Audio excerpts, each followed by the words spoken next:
Ce chapitre 16 vise à comprendre quelles sont les différentes composantes du métier de chimiste organicien. Alors, le chimiste organicien, il fait des réactions sur des molécules essentiellement composées d'atomes de carbone. Et dans le métier du chimiste organicien, il y a une composante expérimentale qu'on va voir dans la première partie, puis une composante théorique qui vient s'y ajouter, qu'on voit plutôt dans la partie suivante. Donc, le chimiste organicien fait des réactions à partir de molécules déjà existantes, qui sont des réactifs, qu'il faut adapter, évidemment en vue du produit à obtenir, en vue aussi des quantités souhaitées. Donc les réactifs se choisissent du point de vue de leur quantité et se choisissent aussi du point de vue de leur coût. Le coût des réactifs n'est pas anodin. En recherche, il y a certaines molécules très innovantes qui peuvent coûter extrêmement cher. Les réactifs doivent être placés dans un solvant de réaction. On va en parler. Ce solvant peut être de l'eau ou non. Les réactions, pour certaines, peuvent être extrêmement longues. Parfois, sans catalyseur, ce seraient des réactions qui prendraient des années ou des siècles. Dans le domaine de la recherche, ce sont des durées inenvisageables. Donc, on peut être amené à les catalyser. Il faut réfléchir en tant que chimiste organicien aux autres paramètres expérimentaux, des paramètres de durée, des paramètres de température, des paramètres d'exposition à la lumière, etc. Et puis, on a tous ces paramètres qui doivent être pris en compte pour réaliser le bon montage. L'idée aussi est d'obtenir, on reparlera de ce terme un peu plus tard, le meilleur rendement lorsque l'on fait une réaction chimique. Il y a une dimension sécurité de l'exploitation à ne pas négliger lorsqu'on est chimiste organicien, puisque les molécules qu'on manipule ne sont pas uniquement inoffensives. Donc on peut être amené à s'habiller particulièrement, à travailler dans une pièce ventilée, et il y a d'autres précautions qui peuvent être envisagées suivant les cas. De plus en plus, les notions de coût et d'impact sur l'environnement sont aussi prises en compte dans ces métiers-là. Dans la suite, on va détailler les différentes étapes d'une synthèse que serait amené à faire un chimiste organicien. La première des étapes, c'est la réaction elle-même. Le plus souvent, les réactions n'ont pas lieu à froid pour simplement accélérer les réactions. Si elles ont lieu à chaud, alors il y a une problématique qui arrive assez rapidement, c'est qu'en chauffant un réactif, il est amené à s'évaporer, et si on ne fait rien, les vapeurs sont dégagées dans le laboratoire, ce qui n'est pas souhaitable pour deux raisons. D'abord, ça peut être éventuellement nocif pour la santé ou l'environnement, et puis, et surtout, si tous les réactifs s'évaporent, il ne restera plus grand-chose à analyser en fin de réaction. Donc sur la plupart des dispositifs expérimentaux, on est amené à adapter un réfrigérant. Le réfrigérant le plus souvent, et pour être le plus efficace, c'est un réfrigérant à eau qui amène les vapeurs souhaitant s'échapper du ballon à être au contact des parois froides du réfrigérant à eau, liquéfiés, et puisque ce sont des liquides, alors ils retombent dans le milieu réactionnel et la réaction peut se poursuivre.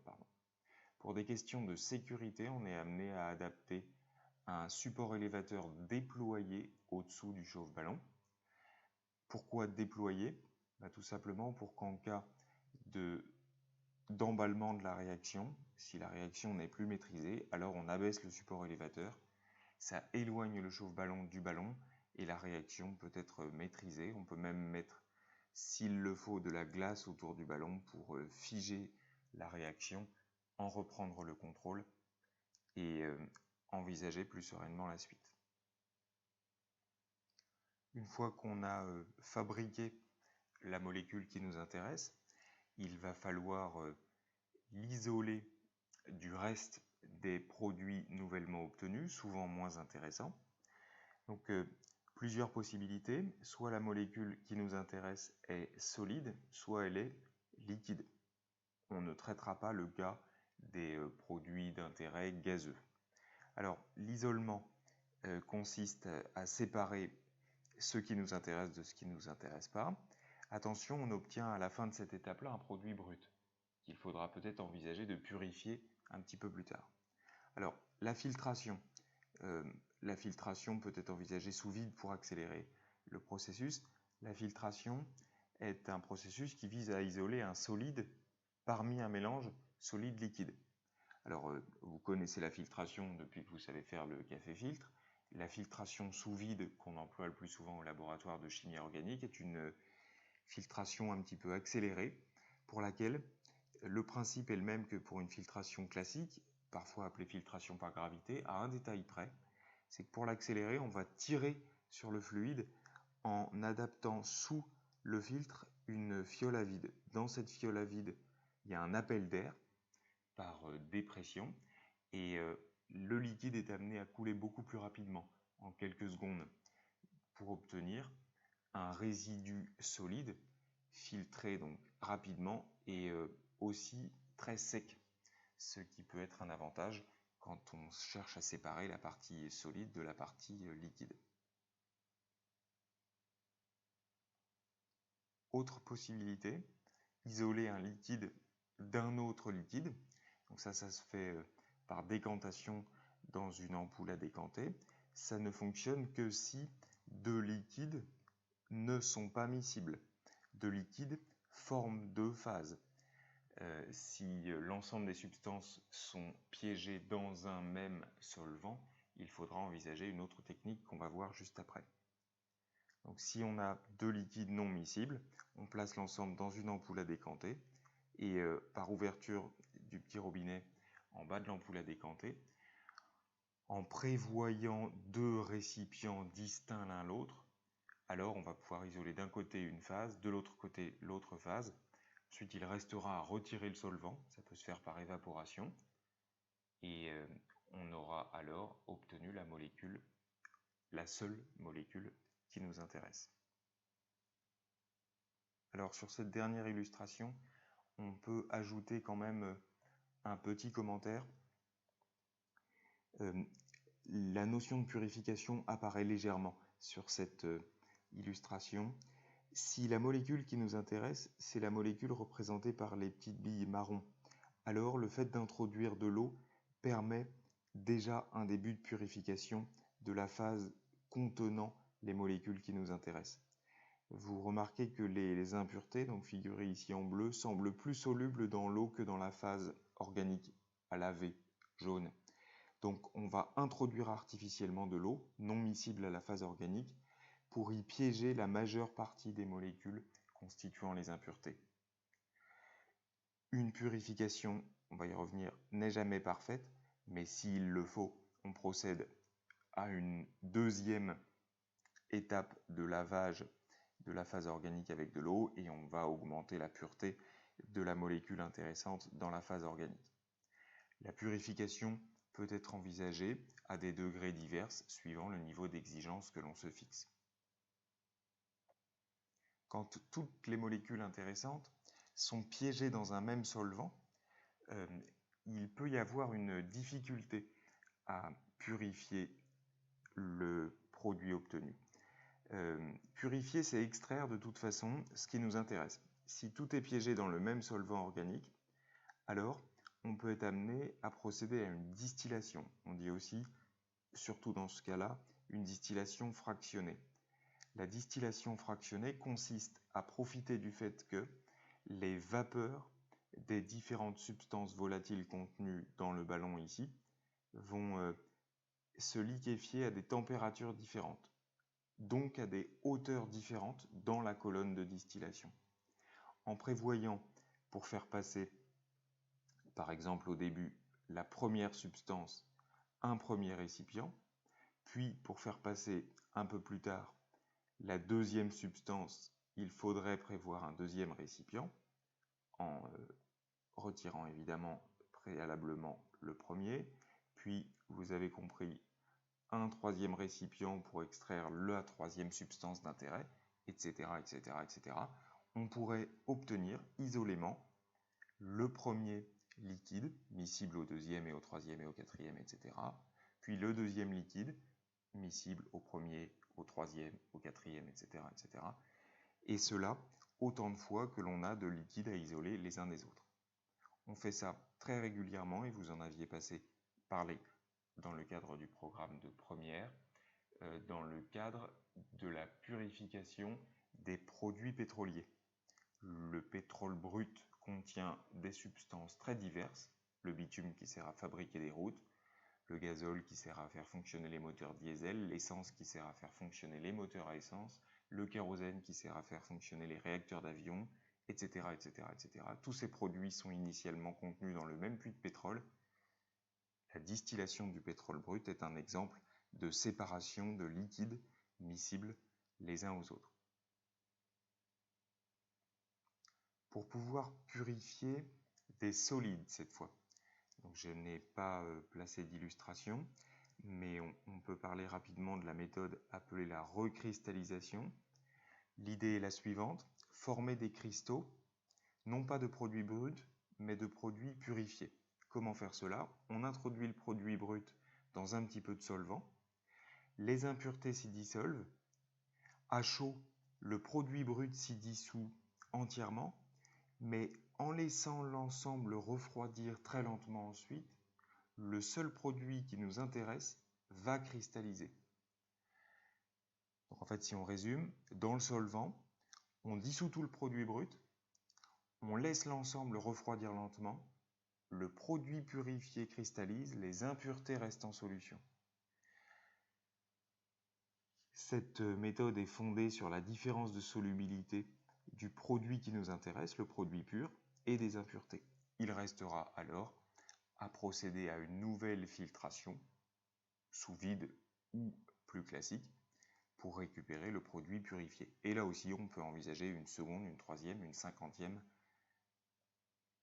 recristallisation pour obtenir le niveau de pureté souhaité. Il reste deux étapes importantes au laboratoire dans le travail du chimiste organicien. C'est le travail d'analyse. L'analyse, on en a parlé dans les chapitres 4 et 5, et vous en aviez parlé dans votre passé. L'analyse, ça consiste à contrôler le fait qu'on a bien obtenu la molécule que l'on souhaitait, et on préfère l'obtenir pure. Tout ça peut se faire par spectroscopie visible, spectroscopie infrarouge, spectroscopie RMN, chromatographie. Il y a de très nombreuses méthodes d'analyse disponibles au laboratoire. Et puis, les problématiques de coût apparaissent de plus en plus dans les procédés industriels, puisque les molécules que l'on fabrique aujourd'hui sont de plus en plus complexes. Donc la notion de rendement, on aurait pu dire de rendement économique, apparaît aussi dans le travail du chimiste organicien.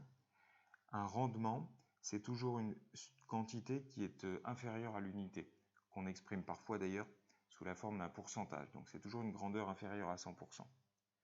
Et le rendement, c'est un rapport de deux quantités de matière. La quantité de matière maximale que l'on aurait été amené à obtenir légitimement constitue le dénominateur de ce quotient sans unité.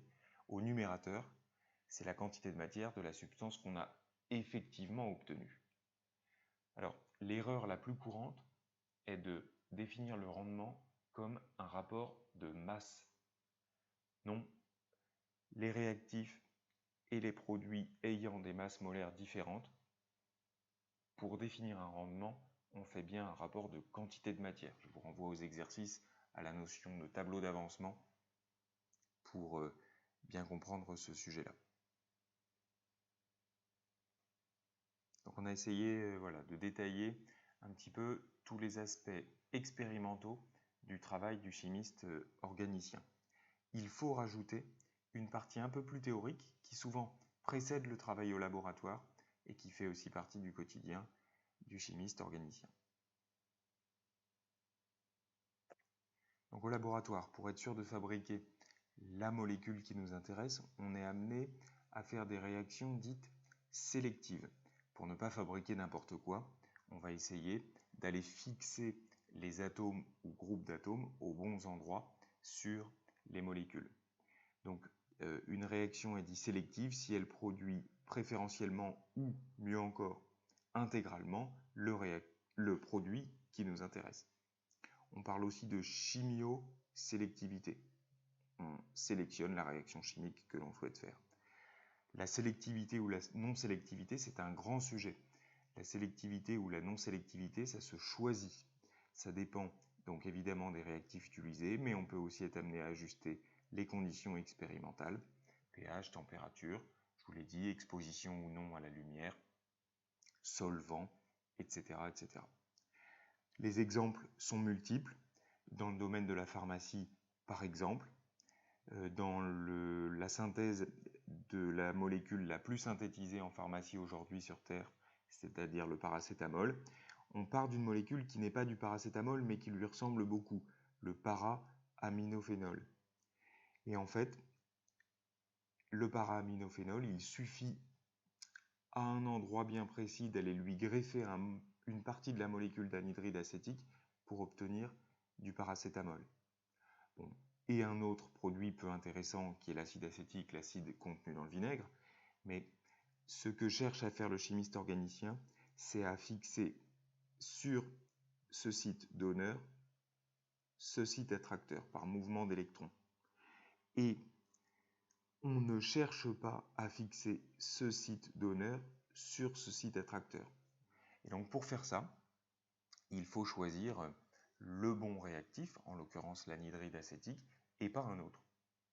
Tout autre réactif pourrait, par exemple, amener la partie gauche sur cette représentation du para-aminophénol à réagir plutôt que la partie droite sur cette représentation de la même molécule. Donc on n'obtiendrait pas du tout du paracétamol si on fixait le groupement d'intérêt dans la partie gauche. On obtiendrait une autre substance et c'est possible qu'à quelques atomes près, ça change absolument entièrement les effets de la molécule obtenue.